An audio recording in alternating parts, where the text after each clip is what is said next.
You know she's pregnant, right? Has been for a while now. Way before they even got engaged. Those words changed everything. Not for me, but for the man who had thrown away 7 years of marriage like it was nothing more than an inconvenience. My phone had been buzzing nonstop for the past hour, his name flashing across my screen with an urgency he never once showed during our marriage. I stared at it, watching the calls roll in one after another, and felt something I hadn't expected to feel. Nothing. Absolutely nothing. My name is Julia, and I am 31 years old. 3 months ago, I finalized my divorce from Brandon, the man I had loved since I was 22 years old. We had met at a mutual friend's birthday party in Louisville, Kentucky, where we both grew up. He was charming, confident, and had a way of making me feel like I was the only woman in any room. I believed in him completely. I believed in us. And for a long time, I thought he believed in us too. I moved to Charlotte, North Carolina, exactly 6 weeks after signing those final papers. The apartment I found was small but filled with natural light, tucked into a quiet neighborhood where nobody knew my name or my story. I needed that anonymity desperately. Back in Louisville, everywhere I turned, there were reminders of the life I had built with Brandon. The life that had crumbled so spectacularly when I discovered he had been having an affair with a woman named Vanessa for nearly 2 years of our marriage. The discovery itself was almost embarrassingly cliché. A late-night text message that popped up on his phone while he was in the shower. I hadn't been snooping. I was simply sitting on the edge of our bed, waiting for him to finish so we could watch a movie together, like we used to do every Friday night. But there it was, glowing in the darkness of our bedroom. I can't wait to see you tomorrow. I miss you already. When I confronted him, he didn't even try to deny it. That was perhaps the most devastating part. He looked at me with something resembling relief, as if my discovery had finally freed him from the burden of pretending to love me. He told me he hadn't been happy for years. He told me Vanessa understood him in ways I never could. He told me that I had become predictable, boring, someone he had outgrown. Those words cut deeper than any betrayal. The man I had built my entire adult life around had reduced me to nothing more than a phase he had moved past. I filed for divorce the very next week. The proceedings were swift and surprisingly uncontested. Brandon wanted out so badly that he agreed to almost everything just to expedite the process. He kept the house we had bought together 3 years prior, the one with the wraparound porch and the garden I had planted with my own hands. I took my car, my savings, and whatever dignity I could salvage from the wreckage of our marriage. Moving to Charlotte was my way of starting over completely. I had secured a job transfer within my company, Larkspur and Finch, a mid-sized interior design firm where I had worked as a project coordinator for the past 5 years. The Charlotte office was smaller but offered me a fresh start, a chance to rebuild my identity outside of being Brandon's wife. Those first few weeks were brutal. I spent most evenings alone in my new apartment, surrounded by boxes I couldn't bring myself to unpack, wondering if I had made the right decision. There were nights when the silence felt suffocating, when I questioned everything I thought I knew about myself and my worth. But slowly, something began to shift. I started to remember who I had been before Brandon, the ambitious woman with dreams that extended far beyond being someone's partner. I learned about his engagement to Vanessa through social media, of course. One of our mutual friends had posted a congratulatory comment on his announcement, and the algorithm made sure I saw it immediately. They were getting married just 3 months after our divorce was finalized. The speed of it should have hurt more than it did. But by then I had already begun to understand that their relationship had been building for years, while I remained oblivious, playing the role of the devoted wife in a marriage that existed only in my imagination. The rehearsal dinner was happening tonight.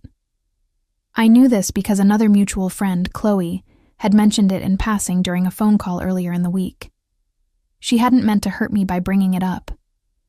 Chloe had always been caught in the middle, friends with both of us since college, trying desperately to maintain neutrality in an impossible situation. She told me the wedding was planned for tomorrow afternoon at some upscale venue downtown. She told me Vanessa had spared no expense. She told me Brandon seemed happy, though her voice carried a hesitation that suggested she wasn't entirely convinced of that herself. I had made peace with it, or at least I thought I had. Sitting in my new living room with a glass of wine and a book I was pretending to read, I felt disconnected from that chapter of my life in a way that surprised me. Brandon was marrying another woman, and I was okay. More than okay. I was starting to feel like myself again for the first time in years. Then my phone started ringing. The first call came at exactly 8:47 p.m. I remember the time because I had just glanced at the clock on my wall, calculating whether I had enough energy to unpack another box before bed. When I saw Brandon's name on my screen, I assumed it was a mistake. A pocket dial, perhaps, or some cruel cosmic coincidence. We hadn't spoken since the day our divorce was finalized, when he had called to confirm that the paperwork had been processed and we could officially go our separate ways. I let it ring through to voicemail. The second call came 30 seconds later, then a third, then a fourth. By the time my phone had rung 8 times in less than 10 minutes, I knew something was wrong. Brandon was many things, but persistent wasn't typically one of them. Throughout our marriage, I had been the one to chase, to reach out, to try to maintain connection when he withdrew into himself. He had never once pursued me with this kind of desperation. I turned my phone face down on the coffee table and tried to focus on my book. Whatever crisis he was experiencing was no longer my problem. I had spent 7 years making his problems my problems, his stress my stress, his happiness the metric by which I measured my own worth. Those days were over now, but the calls kept coming. As I sat there listening to my phone vibrate against the wooden surface, I found myself reflecting on the slow death of our marriage. The signs had been there for years, breadcrumbs of disinterest that I had willfully ignored, because acknowledging them would have meant admitting failure. There were the business trips that grew longer and more frequent, the late nights at work that never quite added up, the way he would flinch almost imperceptibly when I touched him, as if my affection had become an inconvenience rather than a comfort. I had made excuses for all of it. Work stress, I told myself. The pressure of his job at the marketing firm where he had climbed through the ranks to become a senior account manager. We were going through a rough patch, like all couples do. Things would get better once the busy season ended, once he closed that big account. Once we took that vacation we kept postponing year after year.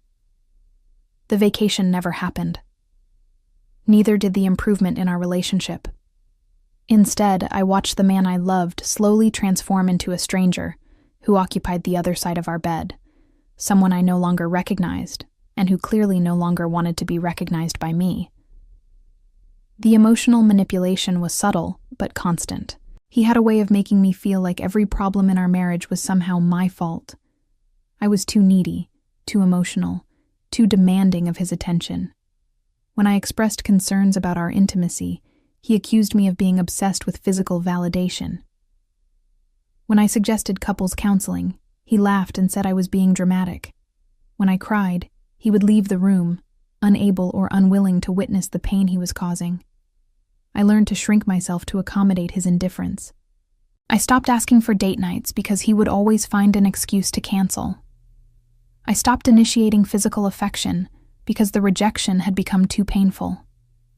I stopped sharing my achievements at work because he would inevitably find a way to diminish them, to remind me that his career was the important one, the one that demanded priority. By the time I discovered his affair, I had become a shadow of the woman I once was. Vanessa wasn't just the other woman.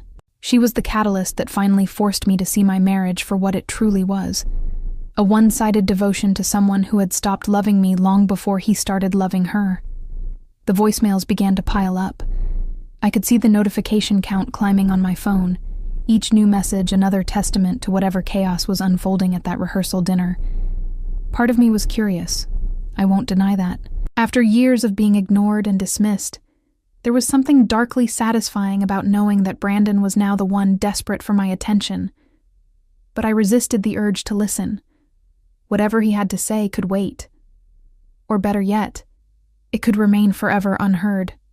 A message sent into the void to a woman who no longer existed. I thought about the last conversation we had before I left Louisville. It was the day after I had finished moving my belongings out of our house, the house that would now become his and Vanessa's love nest. He had called to ask if I had taken the ceramic vase his mother had given us as a wedding present. I hadn't. I had specifically left everything that connected us behind, wanting no physical reminders of the life we had shared. He had thanked me in a voice devoid of emotion, then wished me well in a way that felt rehearsed, practiced, designed to establish closure without any actual acknowledgement of what he had done. I had hung up feeling hollow, wondering if I had ever truly known the man I married, or if I had simply been in love with a projection of who I wanted him to be. Now, 3 months later, he was calling me repeatedly from what should have been one of the happiest nights of his life. The irony was not lost on me. I had spent years trying to get this man to prioritize me, to show up for me, to demonstrate that our relationship mattered to him. And now, on the eve of his wedding to another woman, he couldn't stop calling. My phone buzzed again. Another voicemail notification appeared on the screen. I finished my wine and went to bed.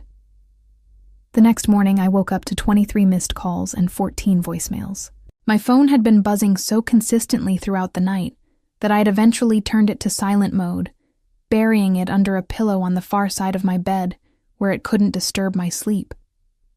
Whatever Brandon was going through, it would have to wait until I had coffee. As I stood in my small kitchen brewing a pot of dark roast, I finally allowed myself to acknowledge the strange flutter of anxiety in my chest. This level of persistence was unprecedented.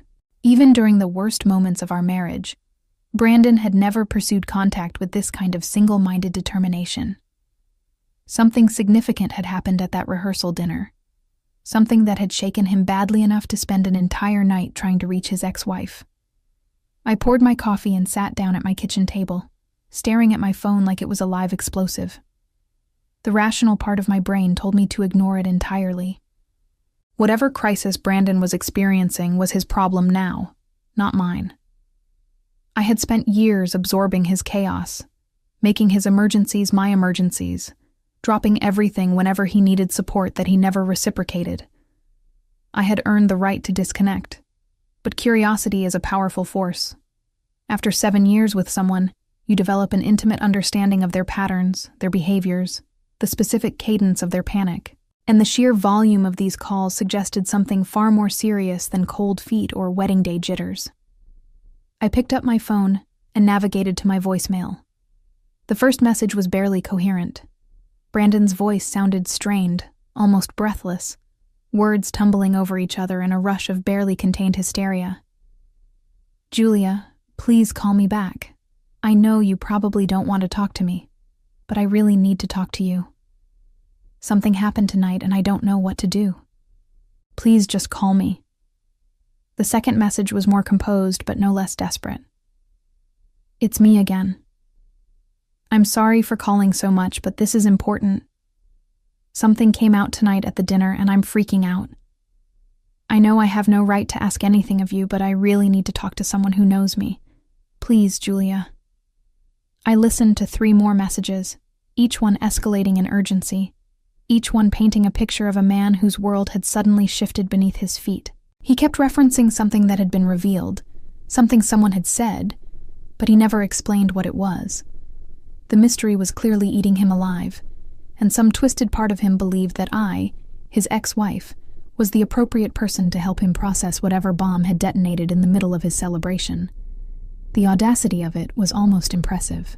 This was the man who had dismissed my emotional needs for years, who had told me I was being dramatic when I expressed concerns about our relationship, who had carried on a 2-year affair while making me feel crazy for suspecting something was wrong. And now he expected me to be his emotional support system on the night before his wedding to the woman he had cheated with. I put my phone down and took a long sip of coffee, letting the bitter warmth ground me in the present moment. My apartment was quiet, the morning light filtering through my curtains in soft golden streams. Outside my window, I could hear the distant sounds of Charlotte waking up, cars passing on the street below, birds singing in the trees that lined my neighborhood. This was my life now, this peaceful, independent existence I had carved out for myself in the aftermath of his betrayal. Around noon, my phone rang again. This time, it wasn't Brandon. It was Chloe. I answered immediately, grateful for a connection that didn't carry the weight of my failed marriage. "Hey, what's going on?" "Julia, you're not going to believe what happened last night." Chloe's voice was a mixture of disbelief and barely contained excitement. "I mean, I shouldn't even be telling you this, but you deserve to know." My stomach tightened. "What happened?" "Okay, so we were all at the rehearsal dinner, right? Everything was going fine, speeches were being made, champagne was flowing, and then Brandon's cousin Aaron, you remember him, the one who always drinks too much at family events, he stood up to give a toast. And Julia, I swear, the whole room went silent." I gripped my phone tighter. "What did he say?" "He made this comment about how Brandon and Vanessa were going to be great parents, and everyone kind of laughed because, they just assumed he was talking about the future.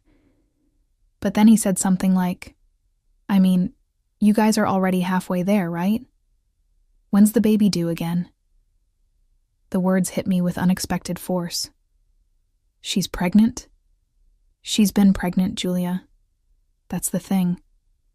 Apparently she's been pregnant for months, way before they even got engaged. Some people at the dinner were doing the math out loud, and it became really clear that she was pregnant while you and Brandon were still married. Like, significantly pregnant." I sat in stunned silence, processing this information. The timeline suddenly made horrible, clarifying sense.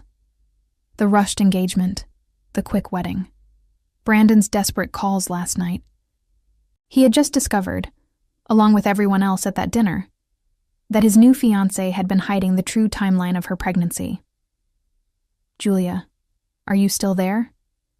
"I'm here," I managed. "I just need a minute." "I'm sorry. I probably shouldn't have told you like this, but I thought you deserved to know what's going on." Brandon looked like he was going to be sick when he realized what Aaron had accidentally revealed. Vanessa was crying and trying to do damage control, but the cat was out of the bag. Everyone knows now. I thanked Chloe for calling and ended the conversation, my mind racing with implications I hadn't anticipated. Brandon's calls suddenly made sense. He wasn't reaching out because he missed me or regretted his choices. He was reaching out because his entire narrative had just collapsed, and I was the only person who could confirm whether his worst suspicions were true. The baby might not be his. My phone buzzed again. Another call from Brandon. This time, the panic in my chest had been replaced by something else entirely, something that felt dangerously close to satisfaction. The text message arrived at exactly 2:17 p.m., just as I was sitting down to eat a late lunch that I had no real appetite for. The words on my screen were simple, but they carried a weight that 7 years of marriage had taught me to recognize. "I need to talk to you urgently. Please, Julia. I know I don't deserve it, but please just give me 5 minutes." I read the message 3 times, each reading revealing new layers of irony. Urgent. The word bounced around my skull like a ping-pong ball. For years, my emotional needs had been anything but urgent to Brandon. Every time I had asked for his attention, his presence, his basic acknowledgement that I existed as more than a convenient domestic partner, he had found ways to minimize and deflect. My concerns were never urgent. My feelings were never a priority. But now, facing the consequences of his own choices, suddenly, everything was urgent. I set my phone down and pushed away my salad, no longer interested in eating. The satisfaction I had felt earlier was beginning to curdle into something more complicated. I didn't want to feel anything for this man anymore. I had worked so hard over the past 3 months to untangle my emotions from his, to establish a sense of self that existed independently of our failed marriage. And yet here he was, pulling me back into his orbit with his desperate texts and panicked voicemails. The thing about emotional manipulation is that it doesn't simply vanish when the relationship ends. I had spent so many years calibrating my responses to Brandon's needs that the impulse to comfort him still flickered somewhere deep in my nervous system, a learned behavior that my rational mind was fighting to override. He was hurting, and some residual part of me still wanted to fix it. But I didn't owe him that anymore. I picked up my phone and typed a response that was deliberately brief. "What do you want, Brandon?" His reply came within seconds, as if he had been staring at his screen waiting for any sign of engagement. "Can I call you, please? I know the wedding is in a few hours, but I'm losing my mind and I need to talk to someone who will be honest with me." The wedding was still happening. Despite whatever bomb had exploded at the rehearsal dinner, despite the revelation that Vanessa had been hiding the true timeline of her pregnancy, Brandon was apparently still planning to marry her in a few hours. The absurdity of it almost made me laugh out loud. He was about to legally bind himself to a woman whose deception had just been exposed to everyone they knew, and his response was to call his ex-wife for emotional support. I thought about all the times during our marriage when I had begged for this kind of access to his inner world. The nights when I had asked him to share what he was feeling, only to be met with walls and deflection. The conversations where I had poured out my heart about my fears and insecurities, only to receive dismissive platitudes in return. He had never let me in. Not really. And now, when he was finally cracking open, he expected me to be waiting on the other side. "I'm not your therapist, Brandon," I typed back. "And I'm not your wife anymore. Whatever you're going through, you need to figure it out yourself." My phone rang immediately. I stared at his name flashing across my screen, feeling the familiar push and pull of wanting to answer and wanting to protect myself from further involvement. After the third ring, I made a decision that surprised even me. I answered, "Julia, thank God." His voice was ragged, stripped of the confident charm that had once drawn me to him. "I didn't think you would pick up." "I almost didn't. You have 5 minutes." Okay. I could hear him taking a deep breath, trying to compose himself. "I assume you heard about what happened last night. Chloe was there, and I know how quickly information travels. I heard that your cousin accidentally revealed Vanessa's pregnancy timeline at the rehearsal dinner. I heard that everyone in the room started doing math and realized she was pregnant while we were still married. It's worse than that." His voice cracked slightly on the last word. "Julia, she told me the baby was conceived in March of this year. That would mean she got pregnant a month after our divorce was finalized. But last night, Aaron mentioned something about her being further along than that. Way further along. And when I confronted her after the dinner, she admitted the truth." I felt my grip tighten on the phone. "What's the truth?" "She's been pregnant since November of last year, Julia, when we were still married. When she swore to me that our relationship hadn't gotten physical yet, that they were just talking, just emotionally connecting. She lied to me about everything." November. I did the mental calculation quickly.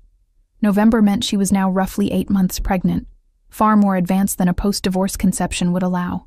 November meant that while I was still sleeping next to Brandon every night, still trying to salvage our marriage, still believing that his emotional distance was something we could work through together, Vanessa was already carrying what might be his child. Or might not be. The implications crashed over me like a wave. "Brandon, are you calling me because you think the baby might not be yours?" The silence on the other end of the line was answer enough. "I can't believe this is happening," he finally said, his voice barely above a whisper. "I left you for her. I destroyed our marriage for her. I convinced myself that what we had was special, that she was my soulmate, that I was finally with someone who understood me. And now I'm finding out that the whole foundation of our relationship was built on lies. I should have felt vindicated." This was the moment I had imagined countless times during those dark nights after discovering his affair. the fantasy of karma delivering exactly what he deserved. But instead of satisfaction, I felt a strange hollowness.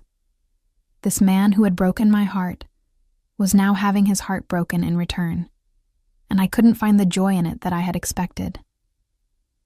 "I need to know something, Julia," he continued before I could respond. "When you found out about the affair, did you ever suspect it had been going on longer than I admitted? Did you ever think there was more that I wasn't telling you?" The question hung in the air between us, a bridge between his past deception and his present discovery. I thought about all the nights I had lain awake, replaying our conversations, examining every suspicious text and unexplained absence. I thought about the times my intuition had screamed that something was wrong, only to be silenced by his reassurances and my own desperate need to believe in our marriage. I suspected a lot of things, Brandon, but you were very good at making me doubt my own perceptions. Over the next hour, I learned more about the unraveling of Brandon's relationship with Vanessa than I had ever wanted to know. He talked, and I listened, not because I owed him anything, but because some dark corner of my heart needed to hear how thoroughly his fantasy had collapsed. According to Brandon, the confrontation after the rehearsal dinner had been explosive.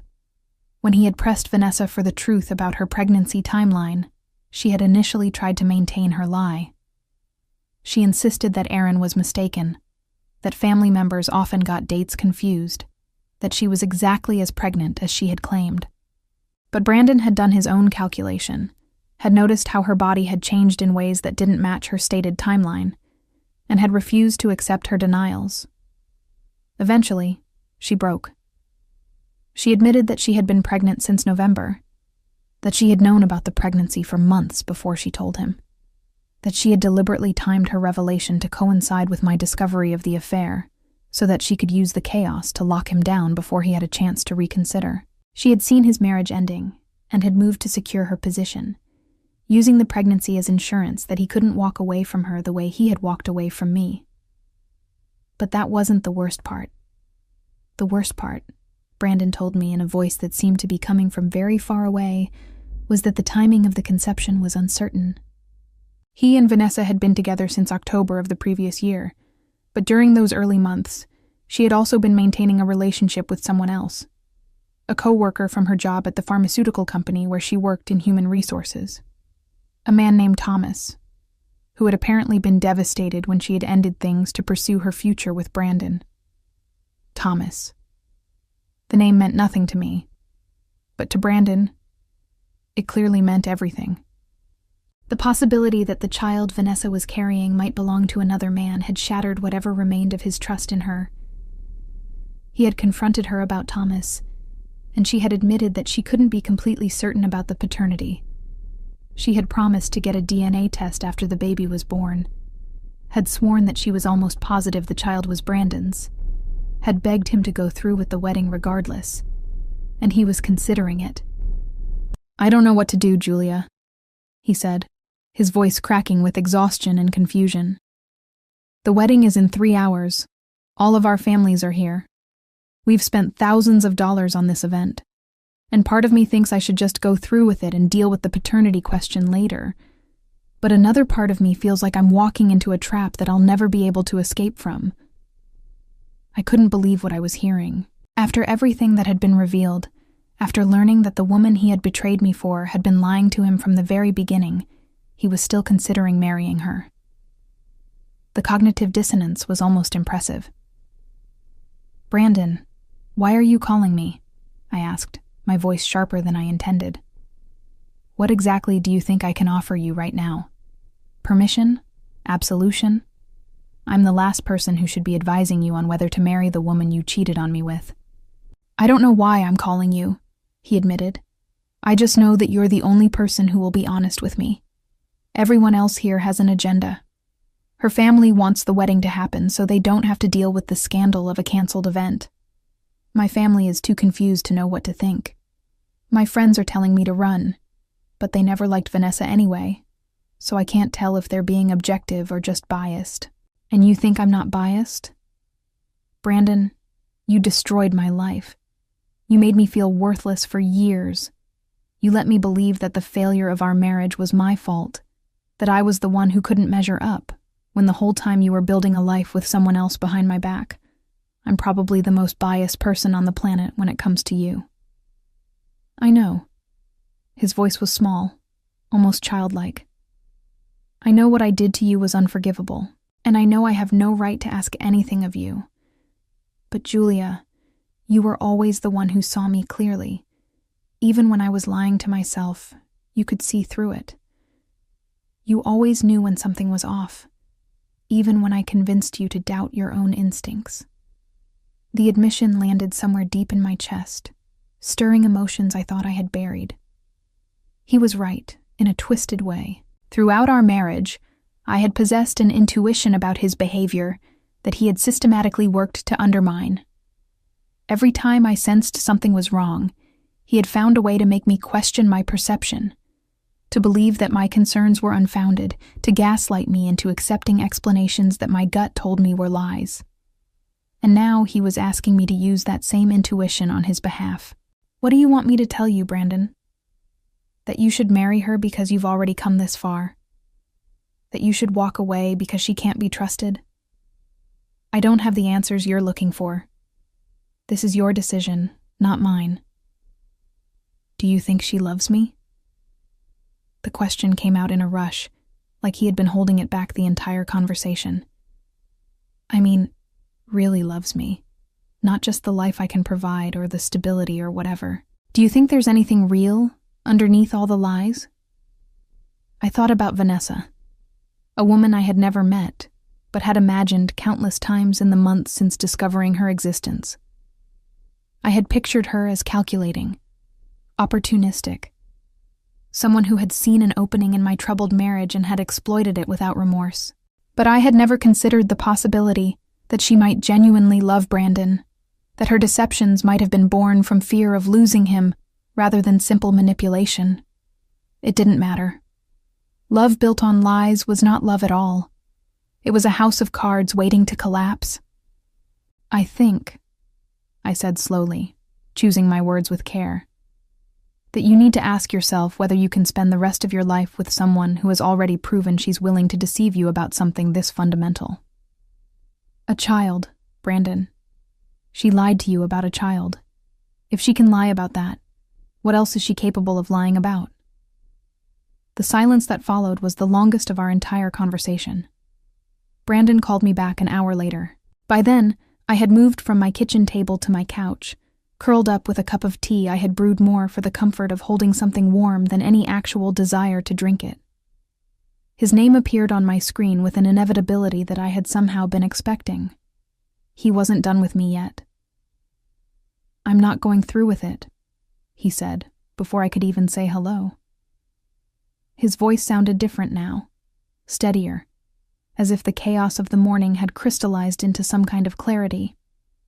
"I just told Vanessa that the wedding is canceled." I absorbed this information with a mixture of relief and apprehension. "How did she take it?" "About as well as you'd expect. She's hysterical. Her mother is screaming at me in the other room. Her father threatened to sue me for the cost of the wedding, which is ridiculous since I paid for most of it anyway. But I don't care anymore. I can't marry someone I don't trust, and I definitely can't raise a child that might not even be mine without knowing the truth first." Part of me wanted to congratulate him on making the right decision. Another part of me recognized that this wasn't really my place anymore. I had been his sounding board for the day, but I had no interest in becoming his emotional support system going forward. "Brandon, I'm glad you're doing what feels right for you," I said carefully. "But I need you to understand something. This phone call, this whole conversation today, it doesn't change anything between us. We're still divorced. You still betrayed me. And once this crisis passes, I need you to respect my boundaries and leave me alone." "I know," he said quickly. "I know that. I'm not calling you because I think we can get back together or anything like that. I understand that ship has sailed. I'm calling you because I wanted to apologize." The word hung in the air between us. In 7 years of marriage and 3 months of divorce, Brandon had never once apologized for the affair. He had explained it, rationalized it, deflected responsibility for it, but he had never simply said he was sorry. "I'm listening," I said, my voice neutral despite the turmoil in my chest. "I was wrong, Julia. Everything I did to you was wrong. The affair, the lies, the way I made you feel like you were crazy for suspecting something. I convinced myself that our marriage was dead and that I deserved to find happiness elsewhere. But the truth is, I killed it. I killed it by checking out years ago, by refusing to do the work that relationships require, by taking you for granted while I looked for something more exciting." I felt tears pricking at the corners of my eyes and angrily blinked them back. I didn't want to cry for him. I had shed enough tears over this man to fill an ocean, and he didn't deserve any more of my grief. "The thing about Vanessa," he continued, his voice growing more contemplative, "is that I thought being with her felt different because she was special, because we had some kind of unique connection that you and I lacked. But now I realize it only felt different because it was new. The excitement wasn't about her. It was about the novelty, the secrecy, the thrill of doing something forbidden. And once that wore off, once we were living together and dealing with real life instead of sneaking around, I started to see that she wasn't any more special than anyone else." "That's a painful realization," I said, trying to keep my voice even. "But it's one you should have had before you threw away our marriage." "I know, God, I know. And the worst part is that I can see now that what I had with you was real. It wasn't perfect, but it was real. You loved me in a way that Vanessa never could, because she was always performing, always calculating how to get what she wanted. I was too stupid and too arrogant to see it." I let his words wash over me without responding immediately. There was a time when hearing this would have meant everything to me. During those dark weeks after discovering the affair, I would have given anything to hear Brandon acknowledge that our marriage had value, that I had been a good wife, that his betrayal wasn't a reflection of my inadequacy. But too much time had passed. The wound had scarred over, and his words couldn't reach the tender places they once would have found. "Brandon, I appreciate you saying all of this. I really do. But I need you to understand that it doesn't undo what happened. It doesn't erase the years of emotional neglect or the devastation of finding out the person I trusted most had been lying to me. An apology is a good start, but it's not absolution." "I'm not asking for absolution," he said quietly. "I'm just asking you to believe that I'm finally seeing clearly, maybe for the first time in my life." I heard a commotion in the background of the call, raised voices and what sounded like someone crying. The canceled wedding was clearly descending into chaos, and Brandon was standing in the middle of it, choosing to call me instead of dealing with the fallout. "It sounds like you have things to handle there," I said. "I'm going to let you go." "Wait, Julia. One more thing." He paused, and I could hear him swallowing hard. "I know I have no right to ask, but if things settle down, would you consider having coffee with me sometime? Not to get back together, just to talk. I feel like I owe you more than a phone conversation can provide." I thought about the life I was building in Charlotte, the quiet mornings in my sunlit apartment, the job I was excelling at, the friendships I was slowly cultivating with people who knew nothing about my marriage or my divorce. I thought about how hard I had worked to create distance from this man and everything he represented. "No," I said, my voice gentle but firm. "I don't think that would be good for either of us. I wish you well, Brandon. I genuinely hope you figure out what happened with Vanessa and the baby, and I hope you find whatever it is you're looking for. But I can't be part of your journey anymore." Before he could respond, I ended the call. My phone rang again almost immediately. This time, I didn't answer. I watched his name flash across my screen until it finally went dark, and then I blocked his number. Whatever consequences were coming for Brandon, they were his alone to face. The aftermath of that phone call lingered in my apartment, like smoke from a candle that had been abruptly blown out.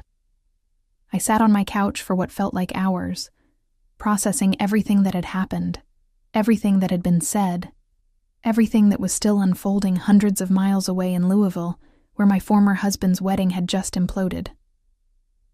Blocking Brandon's number had been surprisingly easy. A few taps on my screen and 7 years of history were reduced to silence. No more calls would come through. No more desperate voicemails would accumulate. Whatever chaos was erupting in his life, I had finally, definitively, removed myself from its orbit. The satisfaction I had expected to feel was slower to arrive than I anticipated. For so long, I had imagined the moment when Brandon would realize the magnitude of his mistakes. In my fantasies, he would come crawling back, devastated by regret, only to find that I had moved on and no longer cared. The reality was messier than that. He wasn't crawling back to me. He was simply drowning in the consequences of his choices, and I happened to be the closest lifeboat he could think of. But I had declined to rescue him. And that, I realized, was a form of revenge more satisfying than any dramatic confrontation could have been. I stood up from the couch and walked to my window, looking out at the Charlotte skyline glowing in the afternoon light. 3 months ago, I had arrived in this city broken and uncertain, carrying the weight of my failed marriage like a stone around my neck. I had questioned everything about myself, my worth, my judgment, my ability to be loved. Brandon's betrayal had shattered my confidence so thoroughly that I barely recognized the woman I saw in the mirror each morning. But something had shifted in the weeks since my move. Slowly, painfully, I had begun to reconstruct myself from the rubble he had left behind. I had thrown myself into my work at Larkspur and Finch, earning recognition for my contributions to a major commercial project that had impressed even the senior partners. I had started running again, a hobby I had abandoned during my marriage, when Brandon complained that my exercise routine took time away from him. I had made tentative friendships with a few women in my apartment building, meeting for coffee and wine and the kind of low-stakes conversation that required nothing from me but my presence. None of these changes were dramatic. There had been no sudden transformation, no movie montage moment where I emerged from my cocoon as a completely different person. The healing had been gradual, incremental, often invisible to anyone but myself. But it was real. And standing at my window on the day my ex-husband's wedding collapsed, I could finally see how far I had come. My phone buzzed with a text message from Chloe. "The wedding is officially canceled. Vanessa is threatening to tell everyone that Brandon is the one who lied about the timeline. It's complete chaos. Are you okay?" I typed back a response that surprised me with its brevity and honesty. "I'm actually doing great. Thanks for checking in." Because I was. For the first time since discovering Brandon's affair, I felt genuinely okay. Not because his life was falling apart, though I would be lying if I said that didn't provide some sense of cosmic justice. I felt okay because I had finally stopped measuring my well-being against his. His happiness or misery was no longer my concern. My own life, my own peace, my own future were the only metrics that mattered now. I thought about what Brandon had said during our last conversation, his belated realization that what we had was real, his acknowledgement that he had thrown away something valuable in pursuit of excitement and novelty. A year ago, those words would have devastated me. They would have sent me spiraling into grief and regret, wondering what might have been if he had only seen clearly sooner. But now, standing in my own apartment in a city I had chosen for myself, I understood that his realizations were not my responsibility. He could see the truth now, because he was finally experiencing consequences. His clarity wasn't born from growth or self-reflection. It was born from pain, and pain was something I was no longer willing to share with him.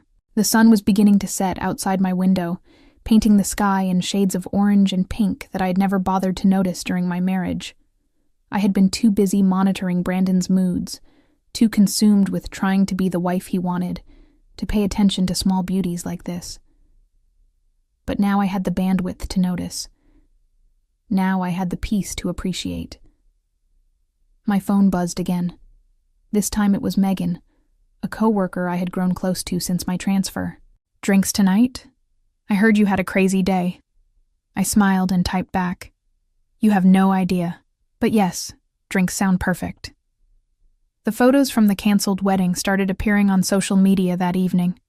I saw them while sitting at a bar with Megan, scrolling through my phone between sips of a cocktail that tasted like freedom. Someone had captured images of the venue, empty chairs arranged in rows that would never be filled, an altar decorated with flowers that no bride would walk toward. The captions ranged from sympathetic to gleeful, depending on the poster's relationship to the parties involved. One photo in particular caught my attention. It showed Brandon standing outside the venue, his suit jacket off, his tie loosened, his face a mask of exhaustion and defeat.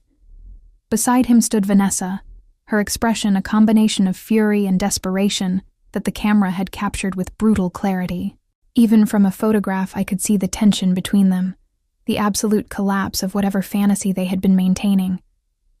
Megan leaned over to look at my screen. "Is that him? Your ex?" I nodded, feeling oddly detached from the image. "That's him. And that's the woman he left me for. She looks like she's about to murder someone." "She probably is." I put my phone down and picked up my drink. The wedding was supposed to happen today. Obviously it didn't. Megan's eyes widened with curiosity. "What happened? I mean, if you want to talk about it, you don't have to." I found myself wanting to share, not from a place of pain, but from a place of something approaching amusement. The whole situation had taken on a surreal quality, like watching a soap opera unfold in real time. I told Megan about the rehearsal dinner revelation, about the pregnancy timeline that didn't add up, about the possibility that the baby might not even be Brandon's. I told her about the desperate phone calls, the blocked number, the moment I finally disconnected from the man who had consumed so much of my emotional energy for so many years. "That's insane," Megan said when I finished. "I mean, genuinely insane. You couldn't write this stuff." "I know. And the crazy thing is, 6 months ago, this would have destroyed me. Finding out that his perfect new relationship was actually built on lies. That the woman he chose over me was manipulating him the whole time. I would have felt vindicated, but also devastated. Like maybe if I had just been different, better, more, he wouldn't have been vulnerable to someone like her. But now, I took a long sip of my drink, considering the question. Now I just feel sorry for both of them. They deserve each other, in the worst possible way. He's a man who doesn't know how to be honest in relationships, and she's a woman who saw that weakness and exploited it. Whatever happens between them next is their problem, not mine. The conversation shifted to lighter topics after that. Megan told me about a guy she was dating, a dentist named Christopher, who had an unfortunate habit of evaluating her teeth every time they kissed. I laughed harder than I had in months, feeling the accumulated tension of the day releasing from my body in waves. By the time I got home that night, I had made a decision. I was done checking for updates on Brandon's situation. The photos, the social media posts, the secondhand gossip from mutual friends, none of it served any purpose except to keep me tethered to a past I was actively trying to leave behind. Whatever happened with the canceled wedding, the potential paternity question, the inevitable fallout between Brandon and Vanessa, I didn't need to know. I opened my social media app and began the process of unfollowing anyone who might provide a window into his life. Mutual friends from Louisville who I hadn't spoken to in months. Distant relatives from his family who had accepted my friend request during our marriage. Even Chloe, though I sent her a private message first explaining that I wasn't ending our friendship, just creating necessary boundaries. By midnight, my digital connection to Brandon's world had been severed as completely as my phone line. He existed now only in my memories, a chapter of my life that was finally, truly, closed. I stood in the center of my small apartment and looked around at the space I had created for myself. The furniture I had chosen without consulting anyone else's taste. The art on the walls that reflected my personality, not some compromise between two different visions. The plants I was learning to keep alive, small green reminders that I was capable of nurturing growth even after so much destruction. This was my life now. Not the aftermath of a failed marriage, not the recovery period before something else began. This was my life, complete and whole, and entirely my own. For the first time in as long as I could remember, I felt genuinely excited about my future. 6 months passed. The seasons changed outside my Charlotte apartment, summer fading into fall, and then into a mild winter that barely required a heavy coat. I settled into a rhythm that felt increasingly natural, increasingly mine. My career at Larkspur and Finch flourished in ways I hadn't anticipated. The project I had worked on during my first months in Charlotte led to a promotion and a significant raise. Recognition for contributions that had nothing to do with my personal life or the chaos I had fled. My boss, a sharp-eyed woman named Patricia, who ran the office with equal parts precision and warmth, had become something of a mentor, encouraging me to pursue opportunities I never would have considered during my marriage. I started taking evening classes in textile design, a passion I had abandoned years ago when Brandon had dismissed it as impractical. The feel of fabric under my fingers, the meditation of working with color and pattern, filled something in me that I hadn't realized was empty. My instructor suggested I had real talent, a comment that made me cry in my car after class because I had forgotten what it felt like to be genuinely good at something that brought me joy. News about Brandon trickled in occasionally despite my best efforts to create distance. Chloe called every few months to check in, and though she tried to respect my boundaries, sometimes information slipped through. The wedding had never been rescheduled. The paternity test had confirmed that the baby was indeed Brandon's, but the damage to his relationship with Vanessa was apparently irreparable. They had attempted to stay together for the child's sake, but had separated before the baby was even born. Brandon was now a single father to a daughter he hadn't planned for, conceived in deception and born into chaos. He had lost his job at the marketing firm during the upheaval, his performance suffering under the weight of his personal disaster. Last Chloe heard, he was working a lesser position at a smaller company, splitting custody of his daughter with a woman who had never stopped being angry at him for calling off their wedding. I listened to these updates with something approaching peace. The vindictive satisfaction I had expected to feel never quite materialized. Instead, I felt a kind of distant compassion for the mess he had made of his life. Compassion that existed entirely separate from any desire to help or intervene. He had chosen his path. Every step of the way, he had chosen. The woman I was becoming in Charlotte bore little resemblance to the woman who had discovered her husband's affair in a dark bedroom in Louisville. That woman had been consumed by grief and self-doubt, questioning everything she thought she knew about love and trust and her own worth. This woman, the one I saw in my mirror now, had learned that she was capable of rebuilding from ashes. She had learned that betrayal was not an indictment of her value, but a reflection of someone else's character. She had learned that the best revenge was not destruction, but evolution. I thought often about that phone call on the day of his canceled wedding. The desperation in his voice. The way he had reached for me like a drowning man reaching for a life preserver. The moment I had realized that whatever he was feeling was no longer my responsibility to fix. That moment had been a turning point, though I hadn't recognized it at the time. In choosing not to rescue him, I had finally rescued myself. In blocking his number, I had unblocked my own future. In walking away from his crisis, I had walked toward my own peace. Standing in my apartment on a quiet Sunday morning, coffee in hand and sunlight streaming through my windows, I allowed myself to feel proud of the journey I had taken.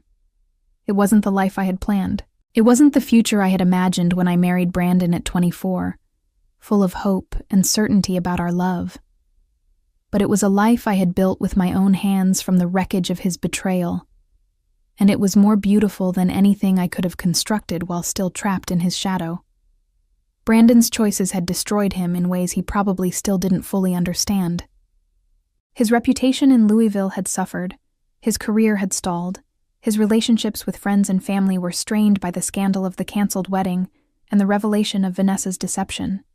He had traded a stable marriage for an affair that unraveled spectacularly in front of everyone he knew, and the consequences continued to ripple through his life long after the initial crisis had passed. Some wounds never fully heal, and his were entirely self-inflicted. As for me, I had discovered something unexpected in the aftermath of his betrayal. I was stronger than I had ever imagined. The woman who had once shrunk herself to accommodate his indifference had grown into someone who took up space unapologetically, who pursued her passions without seeking permission, who built a life that answered to no one but herself. The revenge I had wanted wasn't about watching him suffer. It was about thriving so completely that his opinion of me became irrelevant. I set down my coffee and smiled at my reflection in the window. My revenge journey had taught me the most important lesson of all. The best way to overcome someone who tried to diminish you is to become someone they could never diminish again.